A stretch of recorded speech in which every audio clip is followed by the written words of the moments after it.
All right, we're going to get the party started here. Today's speaker is Chad Okrusch. Sorry.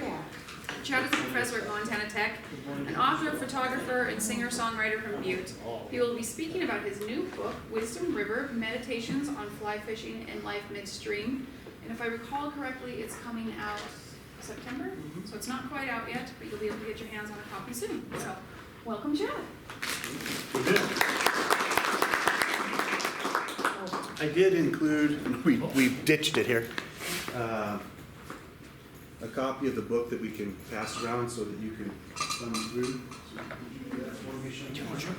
Pass it around, and this is an early copy of Wisdom River. I'm really proud to hold it in my hands. I got it in my hands yesterday. And there is at least one glaring typographical error consistent throughout the entire book, which was the name of one of our authors, Raylan Randall. So the Canadian press will have the errata and the misprint, and the American press will be perfection. So, thank you for your patience with regard to that. I was laughing because her name has a typo in my telephone, and I'm the editor of both of those things. What I wanted to do was to share a little bit about the book and the process, and then read a few excerpts from it. Several of the authors are here, including Paul Vane and Ray Lynn. Nobody else is here. I think John McKee was supposed to show up, but many of the names will be familiar to you. You'll know them from their Dave McCumber, of course, features prominently, the former editor-publisher of the Standard for years. Also, I'm proud to say that my oldest daughter, Caitlin, has a chapter in this book, and I had the honor of editing her. And then when I was going through this last night, I was a sobbing mess. Oh, there's McKee. Give him a big hand when he wants.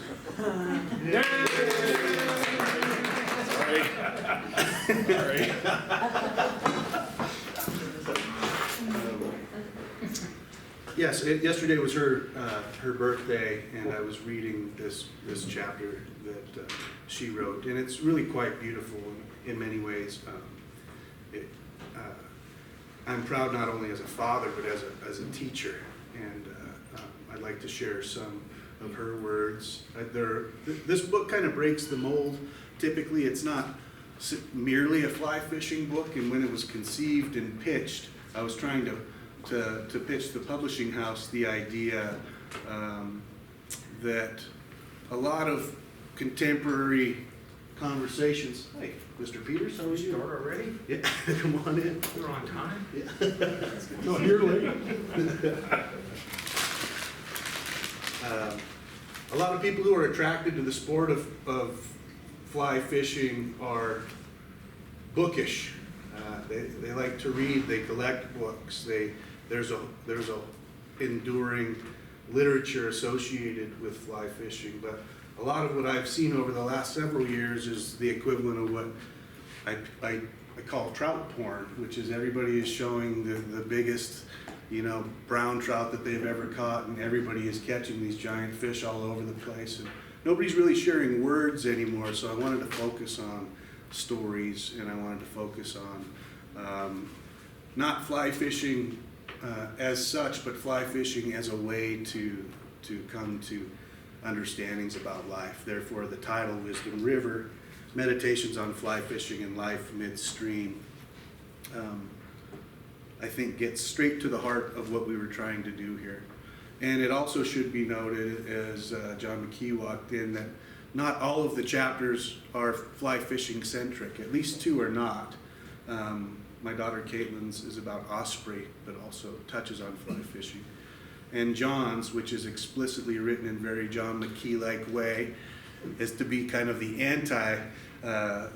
anti-matter to what everybody else was writing about. He has a unique perspective, and he talks about, and I'll ask him to read some of his words today, raising kids on the Big Hole River without fly fishing. And a I've been spending more of my time these days on the river, rowing people down and not fishing at all. And I gather just as much joy from those things. So thank you for showing up. I appreciate it. With that, I'd like to start by reading a few of the poems that were contributed from some of our authors from Canada.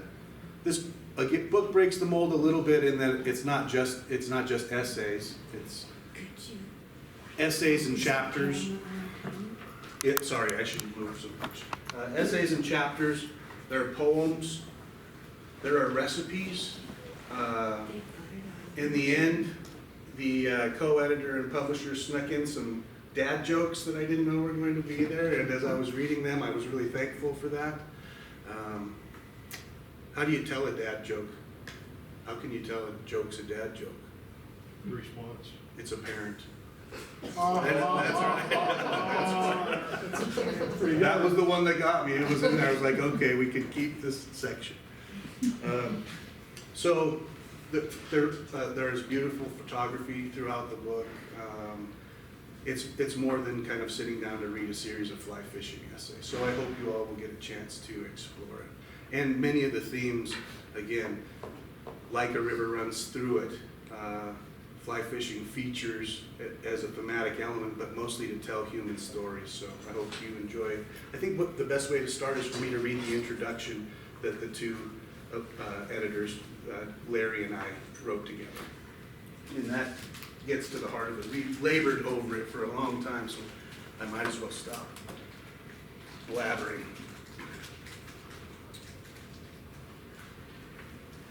Thanks again for being here. Introduction. Water. Can you hear me in the back? Okay.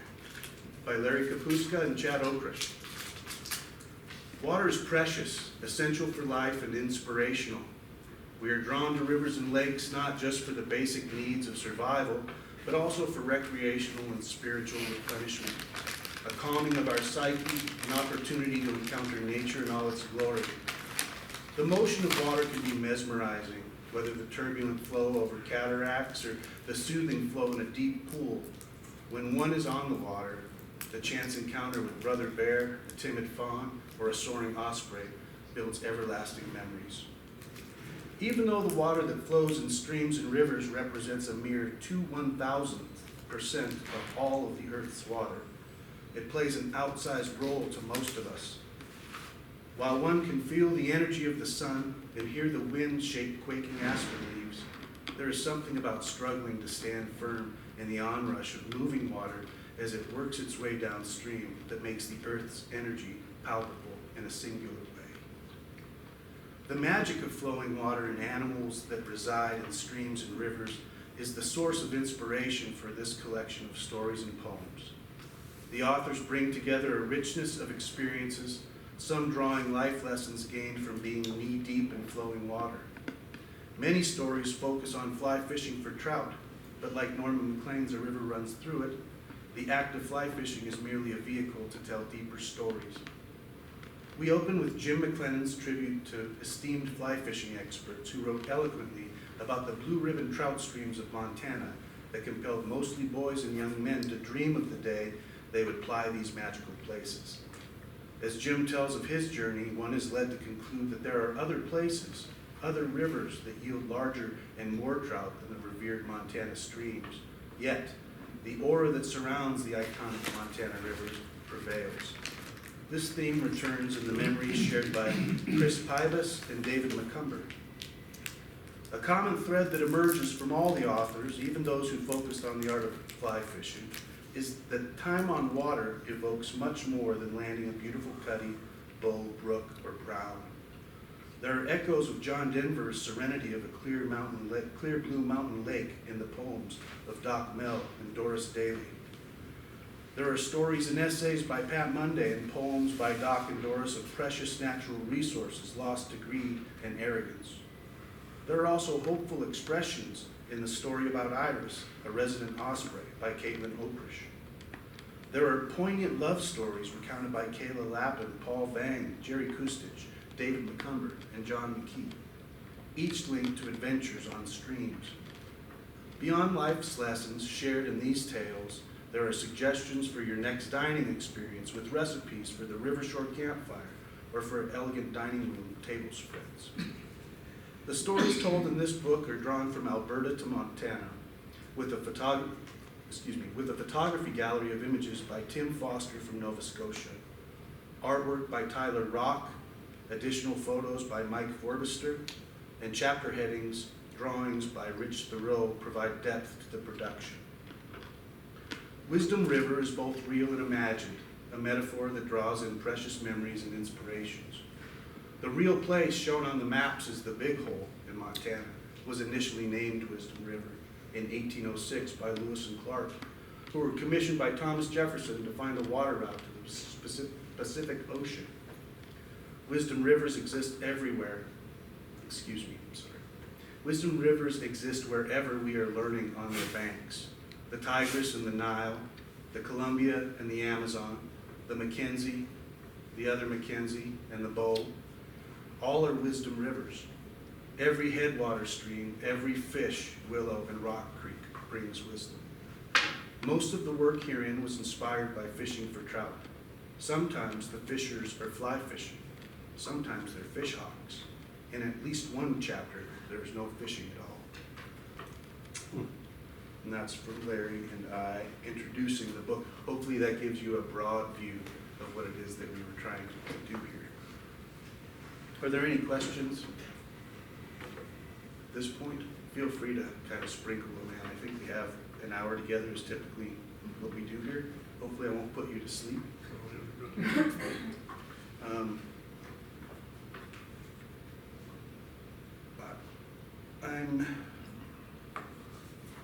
John, can I put you on the spot? Of course. Yeah. John and I have spent hundreds of hours in this particular room together on the VNRC, so it's kind of a sacred place in a number of ways. In addition to being the proprietor and kind of the brains behind the technologies at Headframe, he's multi-talented. And is this your first? No, it's not your first publication, and you've been written about plenty. But is this the first time that you've written a chapter for Yes. a book like this? I've written for magazines and whatnot, but this is the first book. Yeah, I'd like to start there. I'd like to start on the end. This is chapter 14. Would you just read the whole thing? It's pretty short. Sure. Chapter 14, The Art of Raising Kids on the Big Hole Without Fishing by John McKee. All right. Yeah. This is really cool. I've been writing since I was a kid, and my mom, when I was 14, my mom said, "Hey, the first time you get published, I'll take you to dinner at the Uptown." And so now she has to take me to dinner at the Uptown 34 years later, so I'm pretty proud of that. And yeah, I've got a gratitude. Thank you for letting me do this. Thank you. So yes, the art of raising kids on the Big Hole without fly fishing. Time is measured as a function of the speed of light. Dance, like a river, is never the same twice. You are literally made up of compounds created from the death of stars. Said differently, you are stardust. And maybe the hardest thing to comprehend is that one need not fly fish to enjoy the Big Hole River. In this moment, if in this moment this concept was being presented to you in the narrative form from the stage, the actor would, in that moment, see a room of conflicted and confused faces. Not fly fish the Big Hole? What else would you do? What else can you do? And the answer simply is to raise your kids on the river. A few bends in the river, just upstream of the Pump House Bridge, is a rock we call Jump Rock. Tabular, sloping down to the water on the upstream side, and then rising to a couple-foot drop on the downstream side. Jump Rock has occupied a tradition in our family for 40 years. This is where the complexities of appraising time disintegrate. The moments are simply measured by the expression on a child's face. Coming upon the rock, a couple of hard back pulls on the oars to drop momentum, and you gently bump the bow against that sloped upstream side. The kiddos have been psyched for this moment for the last couple of minutes, perched in front of the boat, knowing and not knowing what's coming at the same time. When the bump happens, they're on that rock. 2 quick pulls on the outside oar, and the current pulls you around into the downstream eddy. The kiddos are now a few feet above your head. staring down at you with looks ranging from tempered fear to youthful grit. And in that moment, they make their choice. Time slows down. The speed of light shifts from a known constant to a crisp, flash-panned snapshot of stillness. Then, just as fast as it stopped, time resumes, and the outstretched arms of a flying child grab onto something, anything, as they crash down into the hyperlink floor of the raft and the waiting arms of the people who love them. After you pass under the Pump House Bridge, the Boulder Ballet presents a different natural Stonehenge. The dynamics of the river create an ever-changing ensemble, and the act of weaving and bending and flowing with the music of the current is truly an art form. On any single day, the line that worked yesterday doesn't show a path today. Imagine the soil around Stonehenge rising and falling day to day, with the stones leaning over to the creep of time and then erected again by youthful archaeologists. The Boulder Ballet is the same. You flow under the bridge and are presented with an irrigation diversion to river left. Don't run that. To run River Center, there are two available paths. The first path is between the left side diversion and the center rock. The center path is to the right of the center rock. The steps are clear. Your ballet will start with this center rock. From here on, the choreography for maneuvering your boat will differ not only by the day, but by the hour, sometimes even by the minute. You will continue to navigate river right, flowing over and dodging around and colliding with, and using exposed rocks as you mirror the curves of the river of the canyon and of the highway above that. You'll spot an irrigation diversion river right, and you know you can't hold this right side line for too long. The dance forces you to adjust again, accepting the prescience of knowing that the same river can never be floated twice. You shift to River Center and drift past this last diversion. The curtains on the Boulder Ballet have drawn to a close, the dance is over, and as you leave the shifting river henge behind, your boat settles down to the soft drift of the river. 5 calm minutes after the Boulder Ballet is drawn to a close, the diversion dam sets up a man-made triple standing wave that makes for one of the Fang Death Falls. When the kiddos were small, every little riffle had its own Fang Death Falls, and is easily lending itself to just incrementally numbering the system developed by my family of Fang Death Falls 2, and Fang Death Falls 3, and Fang Death Falls 4, I think you get it. Here, where the terrors of Fang Death Falls 1 are quickly forgotten in anticipation of Fang Death Falls 2, the stardust is handed off to the next generation as my kids are now experienced enough to run these riffles on their own. On these 3 specific waves, when the kiddos were little, they were all the way in the front of the boat, face over the pontoon, holding the outside cheat lines and just taking those waves straight on, splitting the water to the sides with their very little bodies.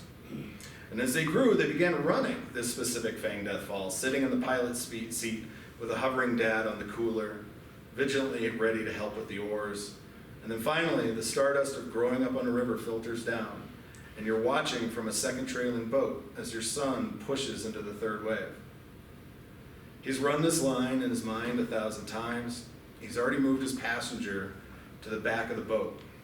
I know my son, and he's about to do something hilarious, and he wants me to see it. He's about to intentionally stand his 12-foot Moravia boat vertical. And it's a trick of moving the weight to the rear of the boat and then pushing that third wave with just the right amount of forward oar. When that moment occurs, he's crouching forward on the cooler's side, which is now horizontal because the boat is standing straight up. He's let a leashed oar loose so he can reach back and grab the strap of his unsuspecting passenger's PFD to keep them from pitching backwards out of the boat. And there on his face is this small smile, made possible by the stardust that made him a river kid. People speak of the moment that a fish strikes with lyrical verse and have only fleeting memories of the Big Hole River elsewise. Yes, there is an art to landing a fish, but so too, there is an art to raising children on the Big Hole without asking them to fish. That art and its palette and hues have been die punched into my memories, as innumerable moments at Jump Rock, the Boulder Ballet, and Fang Death Falls. Having never fished on the Big Hole, I can honestly say that I don't feel as if I've missed a thing, and I hope my kiddos and theirs feel the same way. Very good. Beautiful. Good job. this one. It's pretty flowery, that's pretty good. Didn't know I had it in me, did You you? got it, John. Sorry about that. That was beautiful, John. And beautifully read too. The cliche is true that, right, the most precious thing about this community is the people, and you just never know kind of the depths, levels, the breadths of talents and insights that people found. When I was reading through yours, initially it felt to me a lot like Jack Kerouac. It felt like a kind of a beat writer flow through there, and we're really proud that you contributed that to this, and that you get, hopefully, can I go to dinner with you? Yes, that'd be great. It's Cherie doing it, so she knows she'd love to see. I'm going to read a couple of poems by some of the other contributors. This is by Doc Mel. I believe he's from Alberta. I think he's from Calgary. This is called The Mother. If you have seen the river, then you have seen the mother. If you have seen the rainbow spanning the gorge, spanning the ages, casting the refracted rays of an unseen sun, then you have seen the mother. If you have seen the sky afire, peach red glow over the black mountain embers, fanned by the desert winds, yet not aflame, but ready to burst, impending inferno, then you have known the mother. If you have seen the sacred datura waved away in the insistent sphinx moth in dusk's low light, and smelled the musty invitation of the unfolding petals, gazed upon the lily-white bloom that has burst upon the early night as if to steal the thunder from the moon, then you have stood beside the mother. If you have known the mole, if you have known the turtle, if you have tasted the fertile harvest, then you have walked with the mother. If you have seen the river, if you have met the river, if you have known the river, then you have known the mother. It's quite beautiful. Pretty good. We're hoping to get a bunch of the Canadian authors here for a party that we're having Thursday, September 28th at Headframe. We'll be loud about it, but there'll be opportunities to get your books signed and to meet the people who contributed in all of these ways. If you don't mind, I'm going to read a short piece that I wrote, which includes a poem. It's called Meditation on Freshwater Ethics and Bull Trout. It starts off with a haiku. I've always loved writing haikus. I can't remember what teacher taught me that, but it really stuck. Freshwater bull trout, cold, clear, complex, connected, both precious and rare. When Ed Abbey said we needed more predators, he wasn't talking about bull trout.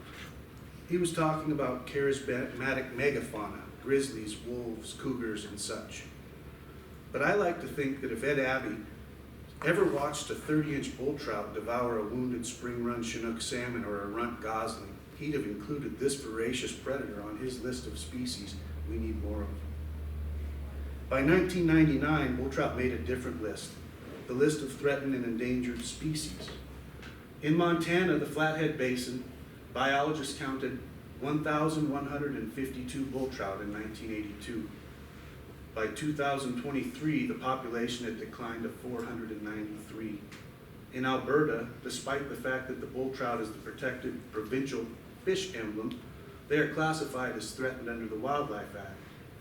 Suffice it to say that throughout the entire native region, roughly the ecoregion we call the Pacific Northwest and parts of Western Canada, bull trout are on the brink. We simply do not value them as we do other species. In terms of aesthetics, many fish are more handsome than the big-headed bull trout. They were not blessed with the visual beauty of rainbow or Yellowstone cutthroat. Bull trout are of no use to us in terms of economics. They mature slowly, live long, maintain small predator-sized populations, and require complex habitat.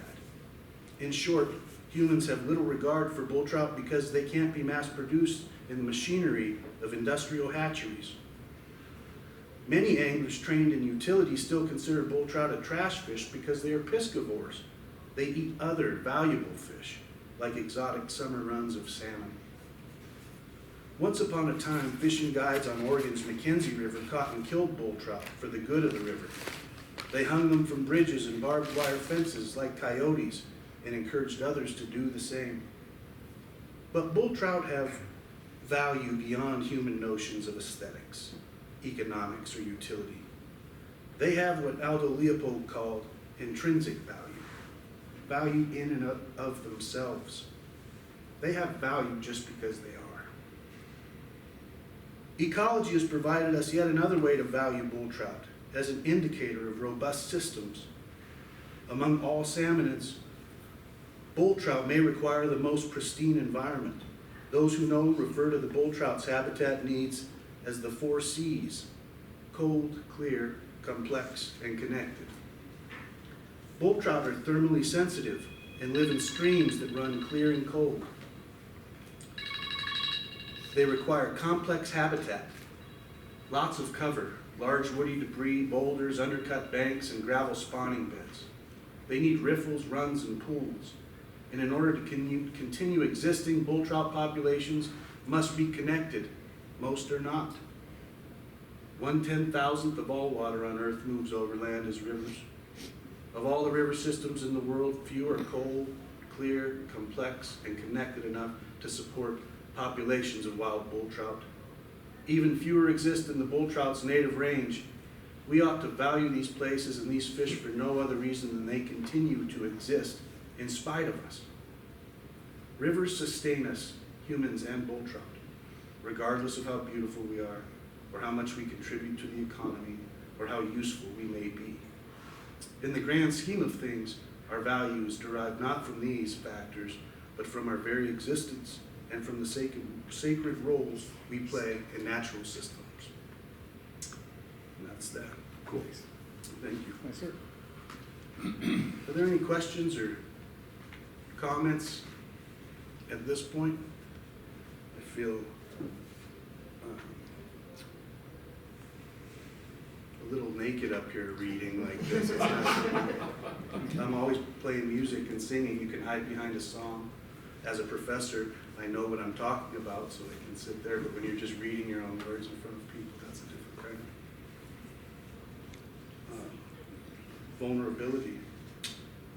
Let me read a bit from there's a little excerpt from Pat Monday's chapter in here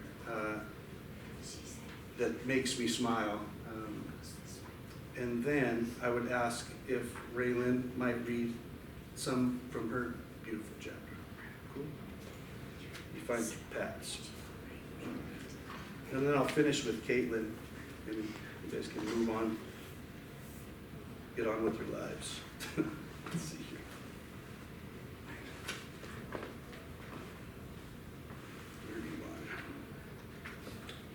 I love the visual scene that Pat sets up here.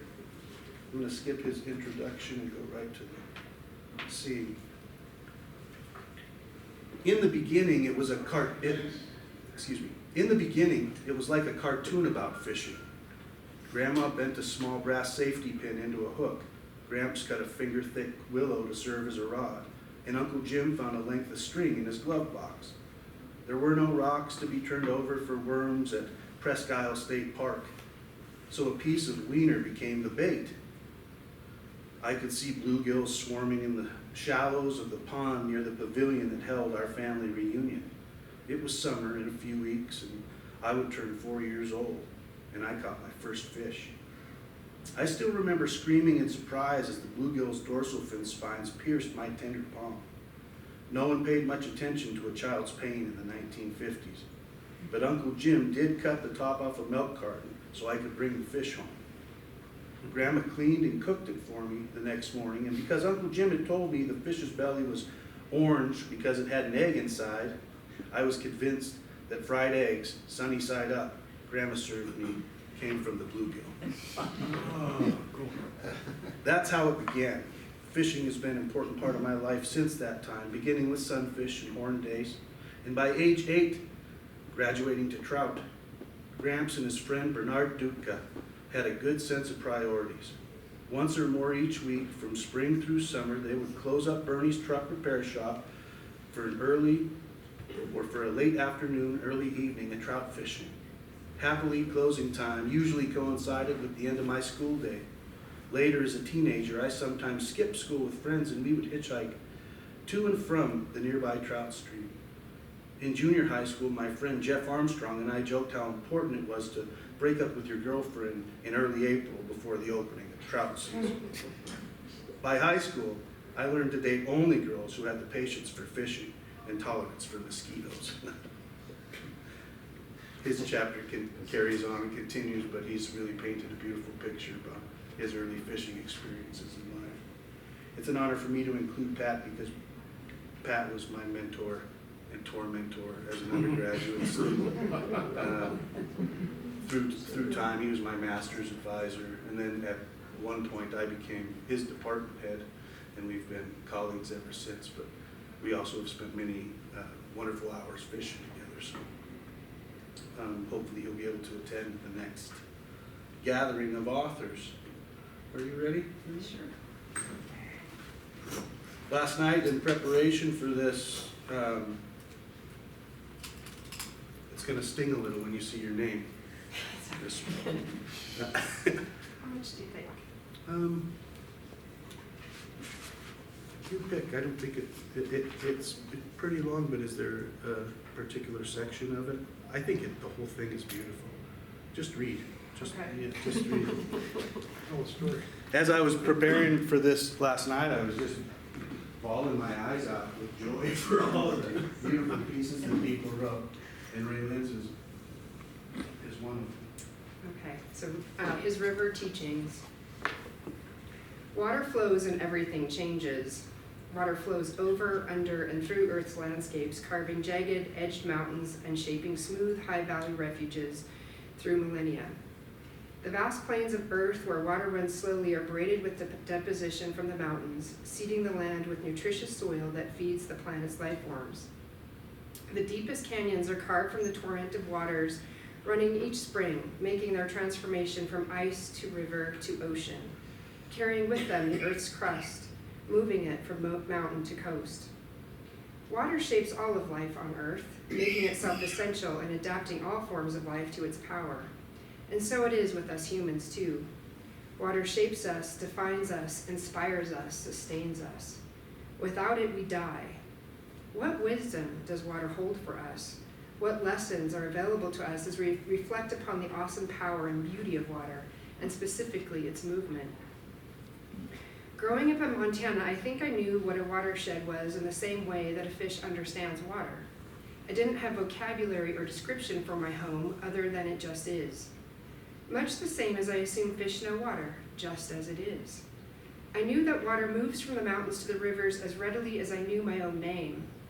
So how was this knowledge imparted to me? How did the understanding that snow on the mountains in July signified plentiful fishing throughout the summer become etched in my mind? How was it that I knew that scientists were right about climate change and the dangers to Earth's water resources when I was only in middle school, well before Al Gore's movie, An Inconvenient Truth? It had to be that the river itself taught me these lessons, using my greatest teacher, my dad, as naturalist and guide. My earliest memories of my father flash into my mind. I am seated in a backpack, bouncing along a mountain trail, and I hear his voice yelling to our Chesapeake Bay retriever with a joyous sing-song, "Get out of the water!" Dad is laughing, and my dog is bounding with happiness.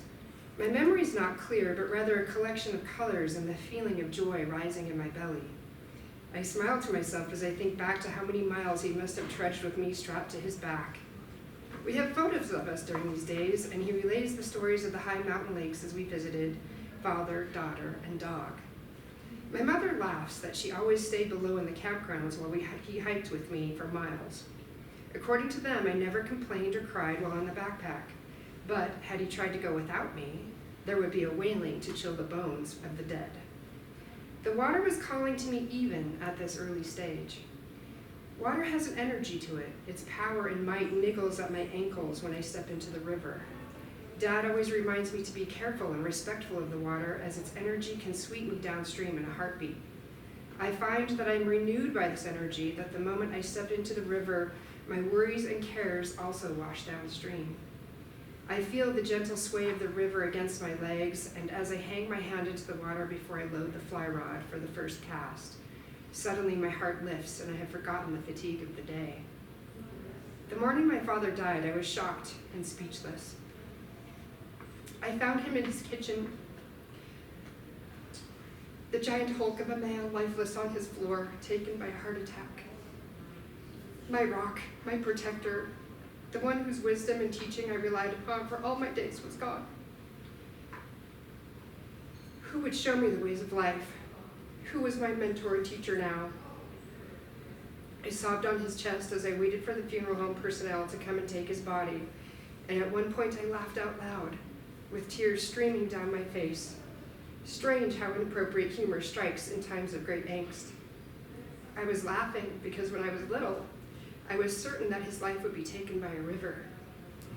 My mind was flooding with memories of lessons he taught me about how water gives us life, but it also takes, and that I needed to be careful to honor water and to respect its power and energy. Before he learned the art of fly fishing, my dad had a little aluminum boat with an outboard motor barely large enough to carry himself, a friend, and me. Each spring, he would run the motor in a 50-gallon drum to ensure that all things mechanical were tuned and humming along correctly. I would watch this process with fascination. This annual ritual was typical of most things in his life. He was careful and deliberate with planning and took the time to be certain he was ready for what lay ahead. "Why do you do that, Dad?" with the motor. "When we get out to the lake, that would be the worst time to find out our motor doesn't run. Or worse yet, it quits running when we're in the middle of the lake." His voice is stern, and I hear the importance of his words. I look up into his eyes intently as he continues. "You see, when you are on the water, you have to remember that the lake can be dangerous if you're not careful. It's fun to be out, and it's usually safe, but the one time you don't maintain things is the time you will regret. Just as water gives us life, it can take it too. Remember that." As a little girl, I learned to swim early. Dad always made sure that we both had our life jackets whenever we were in the water. He would joke and cajole that he wasn't a good swimmer, so if the boat tipped, I was to swim for the shore and let him sink. His joking scared me. What would I do without my father? The man was my life when I was a child. As we started wading and floating rivers together, he taught me the important lessons of wearing my wading belt, using a wading staff, being aware of my surroundings, and pulling my knees to my chest and relaxing if I fell. "Just float through, then you'll find a spot where you can stand up. Be calm and you will be okay." I was older now, bigger, stronger, and a confident swimmer. He still did not like to swim, but at 6'5", I felt assured there weren't many places he would get into trouble wading. He would often playfully tease me, remarking that if he were to fall into the river, I should let him go, as he might pull me under with him. I hated those words. While his advice held wisdom in terms of safety, the mere thought of letting go of my father was inconceivable to me. Letting him go was out of the question in my mind. I filed away the lessons along with the fear that he'd fall and drown and I would be powerless to help him. My mind jumps back to the present, and here I sit on the kitchen floor, letting him go. The river did not take him. Our favorite rivers were the ones outside of our watershed. Our watershed's river, the Clark Fork, and its tributary creeks of Blacktail and Silver Bow were examples of death in my father's teachings. We'd drive by Silver Bow Creek on the way to make the exit to the road that brought us to the Big Hole River, and Dad would point out the window, telling me that the creek had been dead a long time, that there were no fish there. What happened to the creek? Why is it dead? Progress. One simple, short word ringing in my ears. Progress. What does that mean? My mind is reaching for the next question as I recognize this as an opportunity to show off what I know about things. He smiles and waits. "You mean the creek is dead because of people building out here and using the water?" "Yes, but more than that, sweetheart, it is dead from greed." Again, my mind reaches for what he means. Were the people taking too much water? Was the creek used up somehow? I look at the sandy yellow beaches along the creek banks. These beaches are not found along the other creeks we wade and fish. There are no trees lining the creek, which would make it easier for me to cast my line as I wouldn't be constantly snagged. But that isn't the same as our favorite river at all. I keep peering out the window, knowing that he wants me to think, to observe, to consider. What else am I seeing out my window as we drive by? Is it polluted? Is that why it's dead? Yes, honey. The mines polluted our rivers here. It's why we drive over the divide to fish. The tenor of his voice lifts with sadness, and I had to come to recognize that the tenor of his voice lilts with sadness I had come to recognize when he felt a sense of injustice. Why did they pollute it? Is that what the yellow beaches are, pollution? Exactly right. Those are tailings which come from mining. As to why they polluted it, well, I think they would say they didn't know any better, and I suppose that is true for the average miner, but as for the company, well, I don't give them much of a pass. The company he was referring to as the Anaconda Company, but to everyone in Butte it was simply the company. The company seemed all-powerful, even omnipotent in our lives, as it controlled every aspect of our community, including its water. The company took while the people gave. It was how things operated in Butte, and even as a sixth grader, I grasped this concept. As the company started showing signs of decline and job losses loomed, I witnessed my friends being uprooted from their homes as their parents sought employment elsewhere. The community was experiencing the repercussions of the company's struggles, and the effects were palpable. So this creek is dead forever then? There's nothing to be done? Probably so, Ray. Probably so. I can't imagine a world where this creek will come back. There are tailings all throughout the Clark Fork too, which is sad because that river could be amazing. But even in the main stem, there aren't many fish. In 1983, my dad was likely right. There was nothing to be done for the long-dead Silver Bow Creek. On the day of his death, however, Silver Bow Creek was alive in a new way and home to a self-sustaining population of native West Slope cutthroat trout. When the fishing got slow, we'd go to the bank and pull rocks. My first entomology lessons were learned along riverbanks, with my father gleefully pulling up rocks to show me mayflies, caddisflies, and stoneflies. He would open the fly index and point to the flies that were intended to mimic each live animal, explaining that the wet flies mimic the juveniles and the dry flies mimic the adults. He discussed each insect's life cycle, reminding me that life is brief, and repeated his favorite line. At least you're not a stonefly. Just think, you live most of your life as a juvenile, waiting for the magical day you become an adult. On that one day, you walk out of the water, crack open your juvenile body, dry your wings, take flight, find a mate, and die. Your entire adulthood over in a matter of hours. How would that be? His laughter would ring out and I'd roll my eyes. He would not be deterred during these moments. Rather, he'd just open the fly box and start to chatter away, commenting that maybe we needed to match the hatch better in order to catch our fish. People call this a helgramite, but it's a stonefly pattern. A real helgramite is a Dobson fly or alder fly, and the fly pattern is different. My dad is pointing to what looks to me like a black ball of yarn on a hook, with 2 white points at the back and 2 at the front.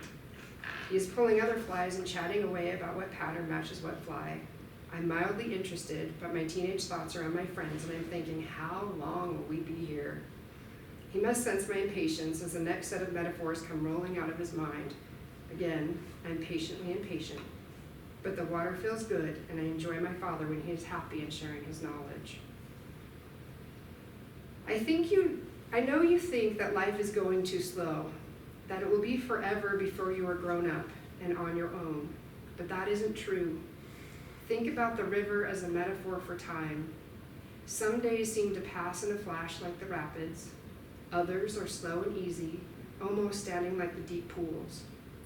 His voice is sincere, and he looks me deeply in the eye, turning back to the fly box, settling the flies into their order and returning the box to the zip pouch on his vest. At your age, time seems eternal. You've just put your boat into the headwaters, if you will. If we measure our lives as we measure a float trip, imagine what it feels like to be nearing the end of the float, or nearing the end of the river itself, reaching the delta at the ocean. You cannot even see the end of your life. Your float is just beginning. You cannot see the delta on the near horizon, nor can you even imagine what it might be to be my age, about the middle of the float, let alone what it might be like to be old and ready for death, the delta in plain sight. He continued, at my age, it feels more like the rushing waters of spring. That time is passing quickly, and it's all you can do to hold on and stay steady in the water. Your life rushes past you in a blur if you aren't present. Pretty soon your kids are grown and you are old. You wish for the deep pools, the slow, easy days where time stands still, and you can savor the moments of your life. You would rather that time pass slowly like a river in August, when it meanders like a lazy dog enjoying a slow walk. It's why I drag you out here to the river every summer, to stretch time, to enjoy our days to the fullest, to create memories, and if we are lucky, to catch a fish.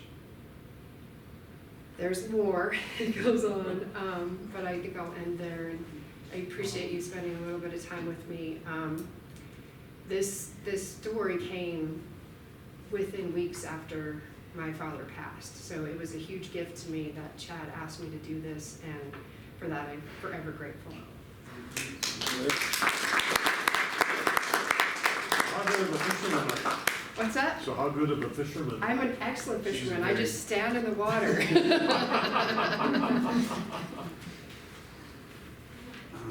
Very good. Yeah, it's quite beautiful. Very good. There's an incentive to go out and buy this and finish reading the beautiful conclusion to your chapter. I'm going to read a little bit because I'm a proud father from my daughter's chapter. And then if we have a few minutes, maybe we can answer any questions that you might have. I'm very grateful that you took the time today to hang out and share these words. And we're proud of the project. If you want to pre-order it, I think you can pre-order this all online. It's available anywhere. Also, I used to work for the Finches at Second Edition Books, so I like to push people in that direction as a local family-owned bookstore. If you'd like to buy the book, they have copies on order and are also going to bring some at the book celebration on the 28th. Okay. I think you can get a sense of the spirit of the book, that it's not kind of another book just, telling fishing stories, right? That the fishing is always a vehicle for human relationships mostly. And as a father, you can imagine how proud I am of my daughter, who just started her first day. In case you don't know, she was one of the 3 girls that was hit when Mariah McCarthy passed away. My daughter, Chad Okrusch. She's 30 years old yesterday. I just finished her master's degree at Antioch University in New Hampshire and took a teaching job in Vermont and starts teaching middle school science.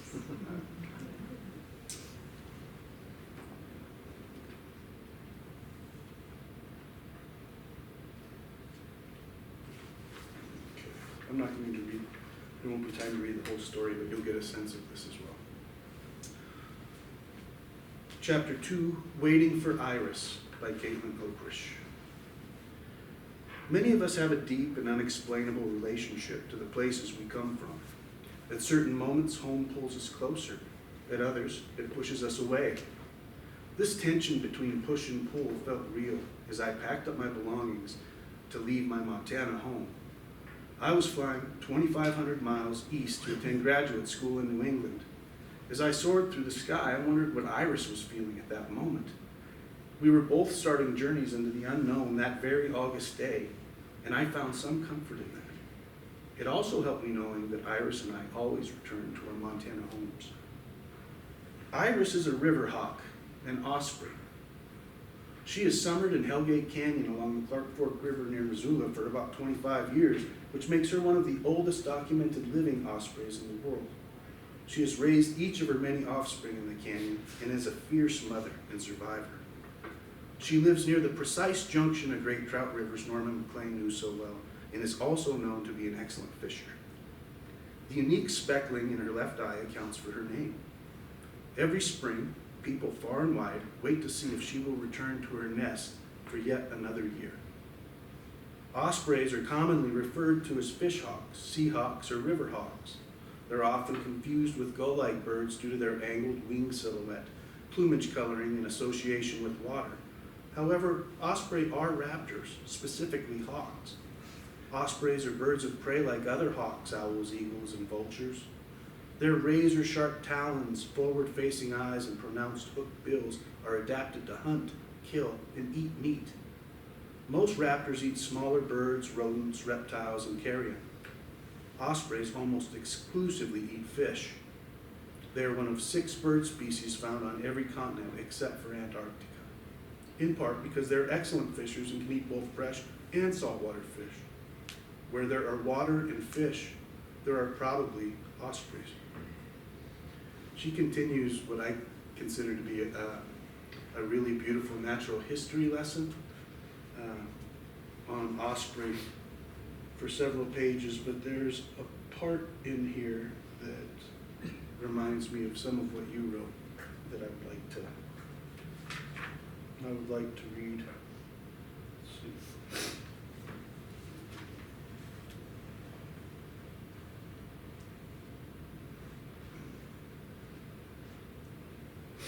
As a 5th-generation Montana woman, I am proud to come from the Upper Clark Fork River watershed near its headwaters in Butte. Butte's copper mining past is well documented, as is mining's profound impact on the condition of watersheds' complex ecosystems. The EPA's natural priorities list Superfund sites that interlock along the entire Upper Clark Fork River from Butte to Missoula form one of the nation's largest contiguous Superfund complexes. For many decades, the citizens of the Headwater region have been working and fighting to mitigate the grave ecological threats that continue to exist due to the region's mining past. While much progress has been made, especially upstream, the river will always be precariously situated, one massive flood event from another environmental disaster. That's why we study Iris. She, like the river's citizens, continues to make life in this hard-used watershed.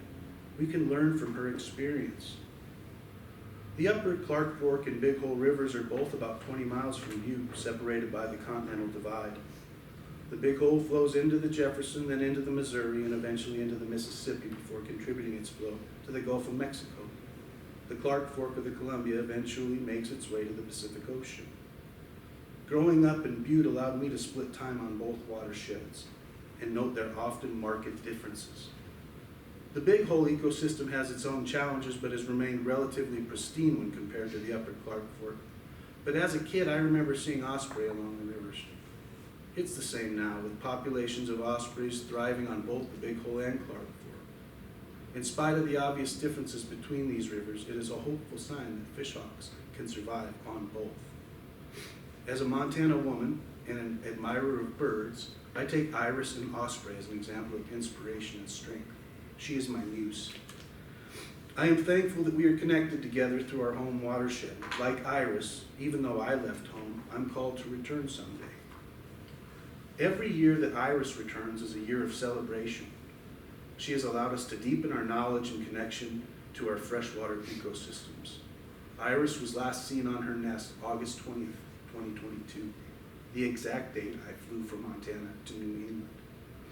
I can only hope that her strong wings and wild spirit carry her home safely once again. Until then, I will be watching the webcam and waiting for Iris. Then there's an editor's note that says, Iris returned this year to her nest in Hellgate Canyon, April 8th, 2023. The story continues. Very good. Thank you so much for the time that you took to hang out. We have time to answer any questions if anybody has any. Yes, sir. I might say that from what I've heard, that probably should be required reading for anybody going either directions into the Big Hole. And the reason I say that is because in between teaching, I had the opportunity to work at the battlefield as a seasonal park ranger. I did park service in the summers. And so many people would come through the Big Hole not knowing where they were. Sometimes they thought they were at Little Bighorn. Right. Instead of, right. And so it was kind of frustrating, but every so often you have a person come in who is truly interested in the ecology, the fishing, obviously, but it would be nice to have that book at the visitor center, so I'll put a plug in for you. You Oh, I might wanna really appreciate that. contact them about that. And then also too, before I came to Butte, I was a Bitterrooter, and we experienced the big hole from the other side. Right. Lost Trail, Right. Chief Joseph, down in that direction. And just so many good memories of the big hole, and so the book was very touching. Everything that you did today was Yeah, was it's very, very obviously, special. yeah, it's a special place, a sacred place to a lot of us. And I think we tried to capture it's become more of a natural history and personal stories, anecdotes book than maybe what I initially intended, but I think it's more beautiful that way. I always tell people when I am traveling or somewhere else and they want to know where to go in Montana, I always say, well, you should go to the Big Hole because it's the last really undeveloped stretch in this part of the state at least. Yeah, it's country. So, thank you for reading. Appreciate you. Anybody else? Yes. I just want to say your book has heart. Yeah, you guys did a great. Thank you very much. Cool. Didn't quite hear, did you say Iris returned this year? Yeah, in April, she came back, and So this, like, at the time of the 26 writing, as Caitlin was writing it, she should have returned, normally returned long before that, and so she's old enough that everybody was wondering if she had spent her last year there, and so the publisher said, as I was reading this, she was bawling because she just saw the news that Iris had come out, and everybody was a lot of crying today. Very good. Oh, God bless you. Thank you for being here. Thank you, very good, well done.